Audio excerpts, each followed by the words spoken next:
चला, कहाँ चला? फ्लेमिंग्स लेफ्ट हैंड रूल की तरफ चला। क्या होता है फ्लेमिंग लेफ्ट हैंड रूल? मैंने आप लोगों को बताया था, प्रीवियस क्लास में मैंने समझाया था। क्या समझाया था? मैंने आपको बताया था कि जब कोई करंट कैरिंग कंडक्टर, आप मेरे साथ फिजिक्स को इतना आसानी से सीखिए कि आपको यहाँ से जाने के बाद, मतलब मेरे इस टॉपिक को पढ़ाने के बाद और तुम्हारे पढ़ने के बाद, कहीं से भी थोड़ा से भी कंफ्यूजन नहीं रह जाना चाहिए। तो मैंने आपको बताया था कि जब कोई करंट कैरिंग कंडक्टर है, कोई तार है, मैग्नेटिक फील्ड में रखा हुआ है और उसमें करंट फ्लो हो रही है, तो क्या होगा? वो एक मैग्नेटिक फोर्स को एक्सपीरियंस करता है। और मैग्नेटिक फोर्स की वैल्यू क्या होती है? I/L/B sin थीटा के बराबर होती है। जहां पे I का मतलब क्या होता है? करंट जो तार में या कंडक्टर में फ्लो होती रहती है। L का मतलब क्या है? लेंथ होती है। किसकी? कंडक्टर की लेंथ, नहीं तुम सोचो चुंबक की लेंथ। और B क्या होता है? मैग्नेटिक फील्ड, जहां पे ये तार या कंडक्टर रखा हुआ है। साइन थीटा में थीटा क्या है? थीटा जो होता है I का जो है B के साथ बनाया गया एंगल है, angle made by direction of current with the direction of magnetic field. तो ये अगर आपको मैग्नीट्यूड निकालना है तो F बराबर I/L/B sin थीटा का यूज करिए। लेकिन अगर आपको डायरेक्शन निकालना है, क्योंकि फोर्स है वेक्टर क्वांटिटी, तो डायरेक्शन निकालने के लिए कौन सा रूल लगाओगे? फ्लेमिंग्स का लेफ्ट हैंड रूल। क्या है फ्लेमिंग का लेफ्ट हैंड रूल? फ्लेमिंग का लेफ्ट हैंड रूल है कि सबसे पहले आप लोग अपने लेफ्ट हैंड को इस तरह से स्ट्रेच करिए जैसे मैंने कर रखा है। अंगूठा ऐसे नहीं झुका होगा, गोली नहीं चलाने जा रहे हो तो अंगूठा ऐसे ही होगा, इस उंगली के परपेंडिकुलर होगा, इस उंगली के परपेंडिकुलर होगा। और ये उंगली जो है, ये फिंगर जो है, वो भी इसके परपेंडिकुलर होगी। तो कहोगे क्या? Fleming's left hand rule states that when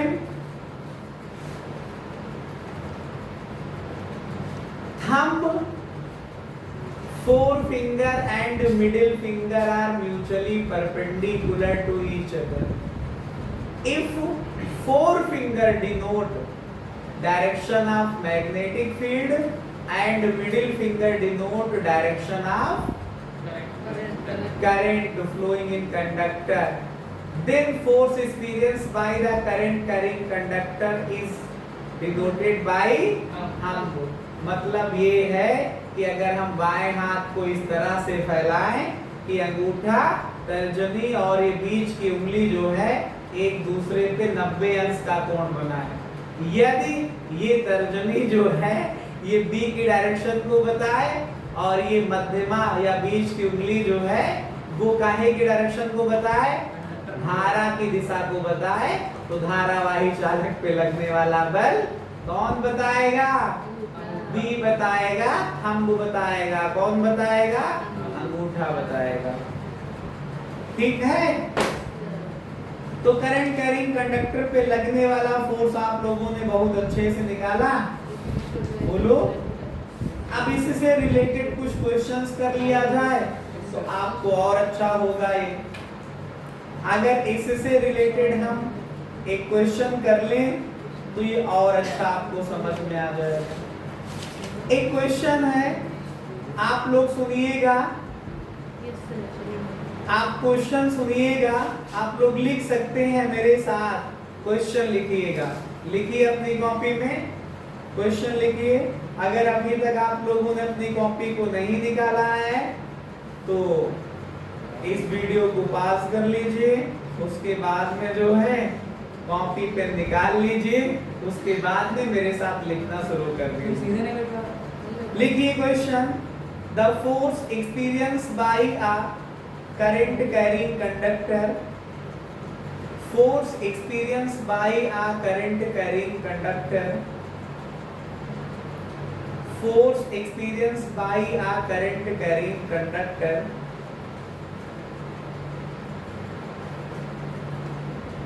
force experienced by a current carrying conductor placed in a magnetic field, placed in a magnetic field is largest when the angle between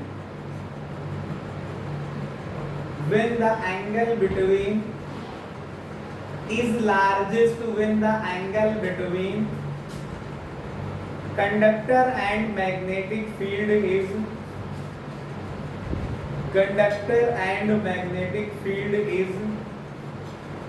पहला लिखिए 45 degree, दूसरा 60 degree, तीसरा 90 degree, चौथा लिखिए 180 degree. तो आप question को समझिए कि इन्होंने लिखा है कि the force experience by the current carrying conductor, कोई धारावाही चालक है, उसमें बहने वाली धारा की वजह से लगने वाला जो बल है वो कब लार्जेस्ट होगा, मतलब मैक्सिमम वैल्यू होगी। तो आपको ये फार्मूला याद आ रहा होगा कि जब कोई कंडक्टर मैग्नेटिक फील्ड में रखा होता है और अगर उस कंडक्टर में करंट आई फ्लो हो रही है तो फोर्स जो लगता है कंडक्टर पे वो F बराबर I L B sine theta होता है जाकर। इस क्वेश्चन में ना तो I चेंज हो रहा, ना L चेंज हो रहा, ना B चेंज हो रहा। कौन चेंज हो रहा? एंगल की वजह से।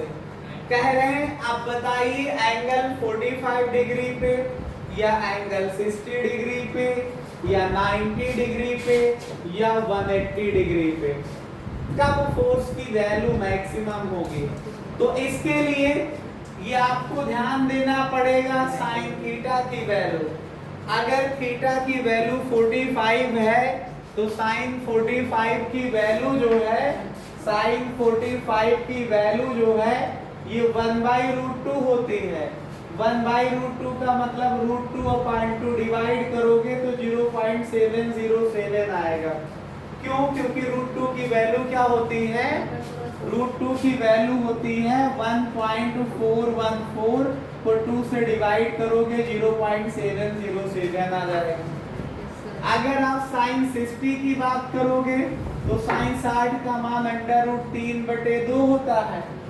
√3 का मतलब 1.732 को 2 से भाग करोगे 0.866 आएगा। बोलो करूं क्या डिवाइड? 8 दूनी 16, बोलो 1 बचेगा 13, 2 छक 12, 1 फिर बचेगा और ये 12 हो जाएगा, 2 छक 12। साइन 90 की बात करूं तो साइन 90 की वैल्यू आपके पास 1 होती है और साइन 180 निकालो चाहे साइन 0 डिग्री निकालो ये 0 होता है। तो इसमें मैक्सिमम वैल्यू कब मिलेगी? साइन 90 पे मैक्सिमम वैल्यू मिल रही है। तो आंसर क्या होगा? जब थीटा की वैल्यू या कंडक्टर जो है मैग्नेटिक फील्ड के साथ 90 डिग्री का एंगल बनाएगा तब फोर्स की वैल्यू मैक्सिमम होगी, जाकर के लार्जेस्ट होगी, सबसे ज्यादा होगी। ठीक है, अगला क्वेश्चन, अगले क्वेश्चन को अगले तरीके से लिखाया जाएगा।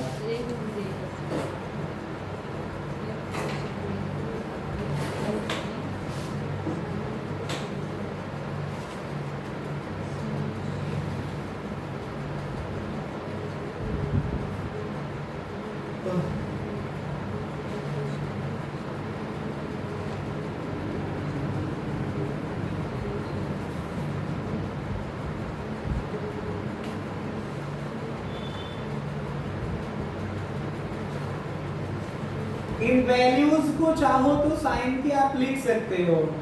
इन फ्यूचर आपको ये ट्रिगोनोमेट्री नाम के लेसन पे आपको ये फिर से वहां लर्न कराया जाएगा। आज मैथमेटिक्स की नई फिजिक्स की क्लास में इनका यूज हो रहा है। मैथमेटिक्स में हम आपको इनको प्रूव भी कराएंगे कि वैल्यू आई कैसे। ठीक है, नेक्स्ट क्वेश्चन पे चलते हैं हम। अगले क्वेश्चन को आप लोग लिखेंगे द फोर्स एक्सपीरियंस बाय बंद कर गया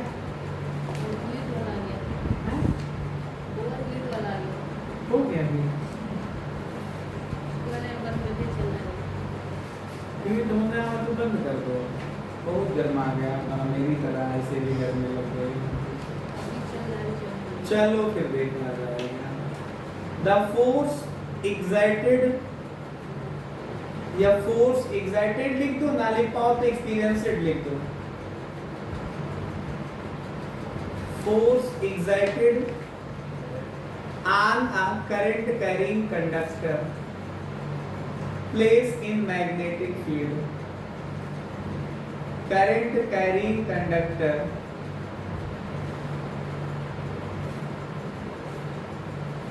placed in magnetic field.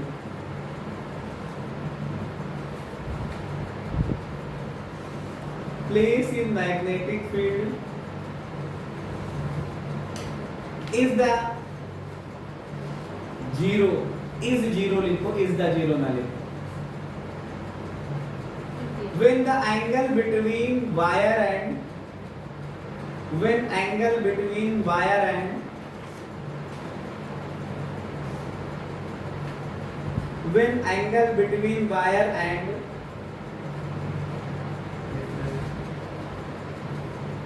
direction of magnetic field is angle between wire and direction of magnetic field is, पहला लिखेंगे आप लोग क्या 45 डिग्री, दूसरा एंगल लिखेंगे 60 डिग्री, तीसरा लिखेंगे 90 डिग्री और चौथा लिखेंगे क्या 180 डिग्री। अभी मैंने लास्ट क्वेश्चन में आपको ये बात समझाई कि जब कोई करंट कैरिंग कंडक्टर जिसमें करंट I फ्लो हो रही है, जिसकी लेंथ L है, जिसको मैग्नेटिक फील्ड B में रखा गया है, तो लगने वाला जो फोर्स होता है वो F बराबर ILV sin थीटा होता है। चूंकि इस क्वेश्चन में ना तो I चेंज हो रहा है, ना L चेंज हो रहा है और ना ही B चेंज हो रहा है। चेंज क्या हो रहा है, एंगल बता रहे हैं कि कौन सा रखा जाए कि फोर्स की वैल्यू जो है 0 हो जाए। तो अगर थीटा की वैल्यू 45 रखोगे तो साइन 45 की वैल्यू 0.707 होगी। थीटा की वैल्यू 60 रखोगे तो साइन 60 की वैल्यू 0.866 होगी। थीटा की वैल्यू 90 रखोगे तो साइन 90 की वैल्यू 1 होगी। थीटा की वैल्यू 180 रखो चाहे थीटा की वैल्यू 0 रखो, इन दोनों पे साइन की वैल्यू क्या होती है 0 होती है। तो अगर ये 0 यहाँ पे रख दोगे तो फोर्स की वैल्यू क्या हो जाएगी, तो कब 0 होगी, जब थीटा की वैल्यू 0 डिग्री हो या थीटा की वैल्यू 180 डिग्री हो। तो ऑप्शन में हमारे पास कौन सा है 180 डिग्री। आपका 180 डिग्री ही राइट आंसर हो जाएगा। ठीक है, एक क्वेश्चन और लिखते हैं। The current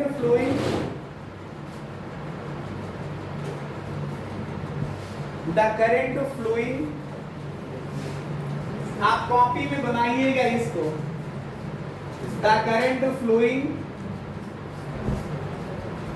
in a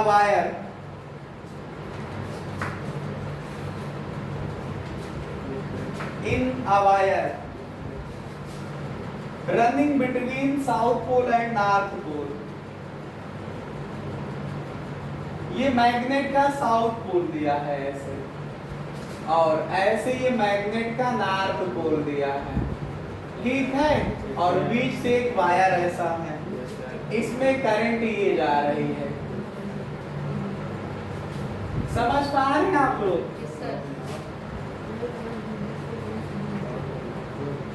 Of a magnet lying horizontally, horizontally का मतलब क्या है, क्षैतिज रूप से रखा गया है, पृथ्वी के पैरेलल रखा गया है।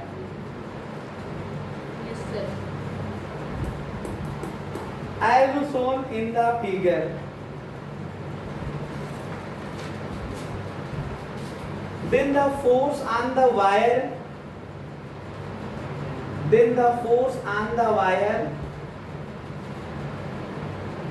then the force on the wire due to magnet is directed. मतलब पूछ रहे हैं बताओ कि जो तार है इस पे मैग्नेट की वजह से फोर्स की डायरेक्शन क्या होगी। डायरेक्टेड का मतलब डायरेक्शन पूछ रहे हैं। पहला दे रहे हैं फ्रॉम नॉर्थ टू साउथ, पहला ऑप्शन लिखोगे फ्रॉम नॉर्थ टू साउथ, दूसरा लिखोगे फ्रॉम साउथ टू नॉर्थ, तीसरा लिखोगे वर्टिकली अपवर्ड, चौथा लिखोगे वर्टिकली डाउनवर्ड्स। ठीक है, बोलो। थोड़ा से आप इस बात को समझने का प्रयास करिए, आप मेरे साथ सीखिए। फिलहाल यहाँ मेरे पास कोई मैग्नेट नहीं है, लेकिन मैं आपको इसको समझाना चाह रहा हूँ। हेलो, आप देखने का प्रयास करिए। जैसे मैग्नेट का इस तरफ नॉर्थ पोल है ना, फिगर में देखिए, बोलो इस तरफ नॉर्थ पोल है और मान लो इस तरफ ये साउथ पोल है। तो मैग्नेटिक फील्ड की डायरेक्शन क्या होती है? नॉर्थ से साउथ होती है ना। तो इस फिगर के हिसाब से मैग्नेटिक फील्ड की डायरेक्शन इस तरफ होगी जाकर। समझ पा रहे हैं? ऐसे ये रखा हुआ है और यहाँ पे कोई ये वायर बीच में रखा हुआ है। आप देख पा रहे हैं इसको? ये मान लो मैग्नेट का नॉर्थ पोल है, ये साउथ पोल है, ठीक है। और ये बीच में करंट कैरिंग कंडक्टर है, ये वायर है। इस वायर में करंट की डायरेक्शन ये है, मैग्नेटिक फील्ड की डायरेक्शन ये है। मैग्नेटिक फील्ड की डायरेक्शन ये है, करंट की डायरेक्शन मेरी तरफ है ना। बोलो, तो कौन सा लॉ लगाओगे इसके लिए? फोर्स की डायरेक्शन निकालने के लिए फ्लेमिंग का। आप मेरे हाथ को देखिए, जिस डायरेक्शन में करंट फ्लो हो रही है, बोलिए, करंट की डायरेक्शन ये है। कौन सी है? आप ये देख पा रहे हैं? उस फिगर के हिसाब से इसको सेट करो। तो करंट की डायरेक्शन क्या हो रही है? ये नॉर्थ है, ये साउथ है। बोलो, ऐसे दिख रहा होगा फिगर, एग्जैक्ट ऐसे देखो। ये साउथ ऊपर दिख रहा है, नीचे नॉर्थ दिख रहा है, ये करंट की डायरेक्शन है। ये देखो, मैग्नेटिक फील्ड नॉर्थ से साउथ, बोलो, ये वाला साउथ है ना, ये नॉर्थ है। आप देखिए इसे, ये साउथ है, ये नॉर्थ है, ये करंट की डायरेक्शन है ना। मैग्नेटिक फील्ड की डायरेक्शन निकालने के लिए आप ये हाथ को देखिए, ऐसे सेट करिए, सेट करिए। तो मैग्नेटिक फील्ड हमारा ये हाथ सेट हो रहा साउथ से नॉर्थ, लेकिन मैग्नेटिक फील्ड की डायरेक्शन क्या होनी चाहिए? नॉर्थ से साउथ होनी चाहिए। तो इसी को जो है, जस्ट इसको घुमा दीजिए अपने हाथ को। ये आपके पास करंट ऐसे आ रही है, मैग्नेटिक फील्ड भी नॉर्थ से साउथ जा रही है और फोर्स की डायरेक्शन वर्टिकली डाउनवर्ड हो रहा है। आप ऐसे कब तक उंगलियों को घुमाते रहोगे? कभी कभी ऐसे केसेस आएंगे जहां आपका अंगूठा या उंगली टूटेगी। ऐसे जब घुमाओगे आप, जैसे इसको सेट कर मैं रहा था, तो ये देखिए मैग्नेटिक फील्ड की डायरेक्शन मैंने क्या दी? करंट की डायरेक्शन ये देखो मैंने दी। ये मैग्नेटिक फील्ड की डायरेक्शन नॉर्थ से साउथ दे दी। ये फोर्स आया वर्टिकली डाउनवर्ड, और यहाँ पे आपके हाथ में खिंचाव भी आने लगेगा। ऐसे खिंचाव से बचने के लिए मैंने एक शॉर्टकट निकाला। शॉर्टकट ये है, थोड़ा से आप लोग भी शॉर्टकट सीखिए। नॉर्थ से साउथ, ये मैग्नेटिक फील्ड की डायरेक्शन। आप लोग देखिए इसको, आपको ये मदद करेगा क्लास 10th में भी और 12th में भी। ये करंट की डायरेक्शन, ये करंट की डायरेक्शन और ये मैग्नेटिक फील्ड की डायरेक्शन। आप बताइए, ये देखिए, ये मैग्नेटिक फील्ड की डायरेक्शन है, ये करंट की डायरेक्शन है। फिगर को मैंने उसके रफ फिगर को यहाँ पे स्केच कर दिया। आप करंट की डायरेक्शन से मैग्नेटिक फील्ड की डायरेक्शन की तरफ चलिए। बताइए क्लॉकवाइज चल रहे हैं कि एंटी क्लॉकवाइज? एक ही रूल हमने बनाया है, नाम उसका AUCD है। A का मतलब एंटी क्लॉकवाइज, U का मतलब अपवर्ड डायरेक्शन, C का मतलब क्लॉकवाइज, D का मतलब डाउनवर्ड डायरेक्शन। मैंने कोई रूल नहीं बनाया है, ये शॉर्टकट है, आप लोगों को अपनी उंगलियां ना घुमाना पड़े, आसानी से काम हो जाए, उसके लिए मैंने AUCD लगाया। लेकिन आपको एक बात का ध्यान देना, एंगल नापते समय कहां से कहां को जाओगे? I से B की तरफ कि B से I की तरफ? I से B की तरफ। जब I से B की तरफ जाओगे तो क्लॉकवाइज चलेगी एंटी क्लॉकवाइज? घड़ी की सुई ऐसे चलेगी उसके उल्टा? घड़ी की सुई की तरफ चले ना तो क्लॉकवाइज चले, और अगर उसके उल्टा चलते तो एंटी क्लॉकवाइज चलते। तो मैंने शॉर्टकट क्या बनाया? AUCD। एंटी क्लॉकवाइज होगा तो अपवर्ड डायरेक्शन होगी, क्लॉकवाइज होगा तो यहाँ कौन सा वाइज? कौन सा वाइज? क्लॉकवाइज। तो डायरेक्शन कौन सी? कौन सी? डाउनवर्ड। क्लॉकवाइज के लिए कौन सी? डाउनवर्ड। एंटी क्लॉकवाइज के लिए अपवर्ड, क्लॉकवाइज के लिए डाउनवर्ड। तो आपने देखा बगैर उंगली को घुमाए हुए भी मैं सेट कर सकता हूँ, समझे? तो आप लोग रूल अगर कोई पूछे कि किस रूल से निकाला तो फ्लेमिंग के लेफ्ट हैंड रूल से, लेकिन शॉर्टकट अपना लगा दो, कभी गलत नहीं होगा और ना ही आपकी उंगलियों को कष्ट होगा। इस वजह से मैंने ये शॉर्टकट निकाला था। ठीक है, समझते हो? बार बार इसको देख लेना, तो मुझे यही आएगा, चाहे जितने क्वेश्चन होंगे इसको अप्लाई करोगे AUCD को। ठीक, धन्यवाद।